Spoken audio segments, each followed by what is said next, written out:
Everyone, आज हम बात करेंगे टॉपिक की बढ़िया सा floating of ice on liquid water.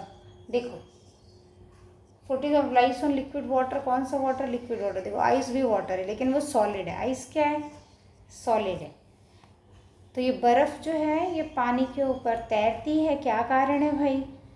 बर्फ़ की डेंसिटी कम होती है। ठीक है, अब ये कैसे? बाकी जो बर्फ़ की डेंसिटी कम होती है as compare to liquid water. ऐसा कैसे? अगर कोई चीज़ नॉर्मली सॉलिड होती है लिक्विड से तो उसकी डेंसिटी तो बढ़ जाती है। पानी की कम कैसे हो गई? देखो, पानी में क्या है, पानी की सबसे ज़्यादा डेंसिटी होती है 4 डिग्री सेंटीग्रेड या सेल्सियस बोलो। सेंटीग्रेड पुराना नाम है, सेल्सियस नया नाम था। नया मतलब इतना भी नया नहीं है, 1948 में शायद दिया था सेल्सियस जी को सम्मानित करने के लिए। देखो 48 था क्या, देख लेना यार नेट में। अच्छा देखो, 4 डिग्री सेंटीग्रेड पे सबसे ज़्यादा डेंसिटी है। उससे ऊपर अगर टेम्परेचर बढ़ाओगे तो डेंसिटी घटेगी, उसके नीचे जाओगे तो भी डेंसिटी घटेगी। तो 4 डिग्रीज पे ग्रेटेस्ट डेंसिटी है पानी की। ऐसा क्या? सब हाइड्रोजन बॉन्ड की कृपा है।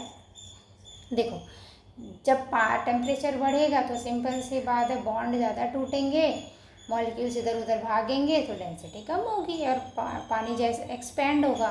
पर क्या होता है, जब पानी का टेम्परेचर जब टेम्परेचर घट रहा है, जब टेम्परेचर घटता है ना तो हाइड्रोजन बॉन्ड स्टेबल हो जाते हैं और बढ़िया एक एक पानी का मॉलिक्यूल 4 लोगों से दोस्ती बना के रखता है। 4 मॉलिक्यूल से अटैच है। यहाँ 3 दिख रहे हैं तुम्हें, 2D स्ट्रक्चर है ना, पीछे भी एक है। तो 4 मॉलिक्यूल के साथ दोस्ती बना के रखता है और बोलते हैं ना एक आर्म्स लेंथ।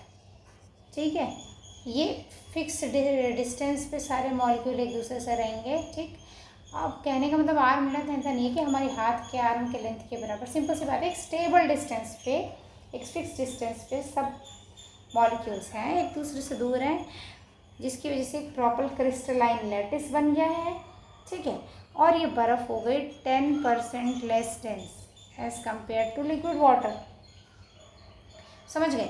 अब ये अगर ये हीट एब्जॉर्ब करता है पानी तो इसका टेम्परेचर बढ़ेगा, हाइड्रोजन बॉन्ड टूटेंगे, ठीक, क्रिस्टल कोलैप्स हो जाएगा, बर्फ़ पिघल जाएगी, है ना, मॉलिक्यूल्स एक दूसरे के पास आएंगे, सबसे ज़्यादा डेंसिटी हो जाएगी 4 डिग्री पे। उसके बाद फिर टेम्परेचर बढ़ेगा, भागेंगे एक दूसरे दूर इधर उधर, ठीक, अब फिर हाइड्रोजन बॉन्ड और टूटेंगे। देखो, लिक्विड है तो अनस्टेबल रहते हैं हाइड्रोजन बॉन्ड, है ना, इतना ही है। तो ये जो पानी तैर रहा है ना, ये सब डेंसिटी की कृपा है और हाइड्रोजन बॉन्ड की कृपा है। ठीक, डेंसिटी किसकी कृपा से? हाइड्रोजन बॉन्ड की। अब देखो उसका फ़ायदा क्या हुआ, जैसे समुद्र, उसका धरती पे जो हमारे ना धरती समुंदर है, अब देखो समुंदर है, ठीक, इसमें ऊपर बर्फ़ है तो इससे फ़ायदा है कि बर्फ़ इंसुलेटर का काम कर रही है और नीचे जो ज़िंदगी पनपेगी। ठीक है, मतलब लाइफ रह सकती है क्योंकि इंसुलेटर का काम कर रहा है। तो नीचे का पानी बर्फ़ नहीं बनेगा, बस ऊपर जो बर्फ़ थी बर्फ़ बन गई। तो एक तो इंसुलेटर का काम किया।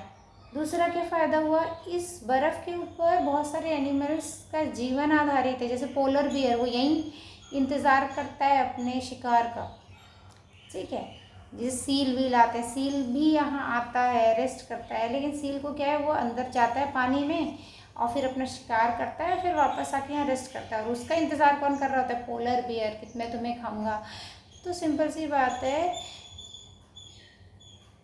जो लोग आइस पे डिपेंडेंट है उनके लिए बर्फ़ बहुत इम्पॉर्टेंट है। बर्फ़ के ऊपर भी प्राणी, बर्फ़ के नीचे भी प्राणी, दोनों के लिए बर्फ़ इम्पॉर्टेंट है।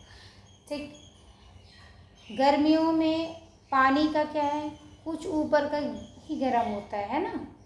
ठीक, ऐसा नहीं कि पूरा पानी खौलने लग जाए एकदम, कोई लाइफ ही ना बच पाए। ठीक, ऐसा नहीं है। हमको भी पता है वाटर का स्पेसिफिक हीट बहुत हाई होता है, इसी से हेल्प मिलती है, हमने पढ़ा था। ठीक, अच्छा देखो, अब ग्लोबल वार्मिंग हो रही है। तो ग्लोबल वार्मिंग की वजह से बर्फ़ पिघलती जा रही है, ग्लेशियर्स मेल्ट हो रहे हैं, आर्कटिक सी आइस मेल्ट हो रहा है, सब मेल्ट हो रहा है। उसकी वजह से क्या है, टेम्परेचर बढ़ रहा है, ग्लोबल वार्मिंग हो रही है ग्रीन हाउस गैसेस की वजह से। तो लाइफ जो है वो मुश्किल हो रही है। पोलर बियर अब उसके ग्राउंड नहीं बचा खाने पीने खोजने के लिए, तो अब उसको बच्चों को तैर तैर के जाना है इधर उधर, कई बच्चे थक के मर जाते हैं। ठीक, अब ये देखो ये एक बर्ड है ब्लैक गिलमोथ्स अलास्का में। अब इनको क्या है अपने नेस्ट से उड़ के यहाँ बर्फ़ किनारे आके शिकार करना है मछली का। ठीक है, अब ये बर्फ़ ही पिघली जा रही है तो इनका भी जीवन बड़ा मुश्किल हो गया है। ये वॉलरस है, देखो कैसे भगदड़ मची है, स्टैम्पीड, भगदड़ स्टैम्पीड को बोलते हैं। ठीक है, अब ये वॉलरस भाई लोग, इन्हें बर्फ़ पे आके ब्रीडिंग करना है, खाना पीना सर्च करना है, जगह ही नहीं बची, तो देख रहे हो ज़मीन पे फिर जाना पड़ रहा है इन्हें बर्फ़ छोड़ के, और वहाँ भी जगह कम है, भगदड़ ज़्यादा है, बहुत लोग मर रहे हैं। अच्छा, ये कौन है? Bowhead whale. इन लोग की संख्या थोड़ी सी बढ़ सकती है अगर आप शिकार विकार को दूर, शिकार की वजह से तो इनकी संख्या घट रही है, लेकिन अगर आप ग्लोबल वार्मिंग में देखो तो ग्लोबल वार्मिंग में क्या है, प्लैंकटॉन्स, फाइटोप्लैंकटॉन्स बढ़ेंगे, पानी का टेम्परेचर बढ़ने से फाइटोप्लैंकटॉन बढ़ेंगे तो उनको खाने वाले जू प्लैंकटॉन भी बढ़ जाएंगे। ठीक, और जो लोग प्लैंकटॉन्स पे निर्धारित हैं, जैसे ये बोहेड व्हेल हो गई या फिर कुछ फिशेज़ हो गए। ठीक, बोहेड व्हेल फिश नहीं है, ठीक है, मैमल है, और कुछ फिशेज़ वगैरह हो गए जो प्लैंकटॉन खाते हैं, उनकी संख्या थोड़ी सी बढ़ सकती है ना। बस यही सब था।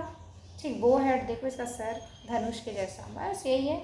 ठीक है, इतना ही था। अच्छा, ग्लोबल वार्मिंग की वजह से 1961 से अभी तक टेम्परेचर 2.2 डिग्री सेल्सियस बढ़ गया है। देखो भाई, ओके, चलो, तो लाइफ बहुत चैलेंजिंग होती जा रही है उन लोगों के लिए जो बर्फ़ पे डिपेंडेंट है ना। चलो, थैंक यू, बाय बाय।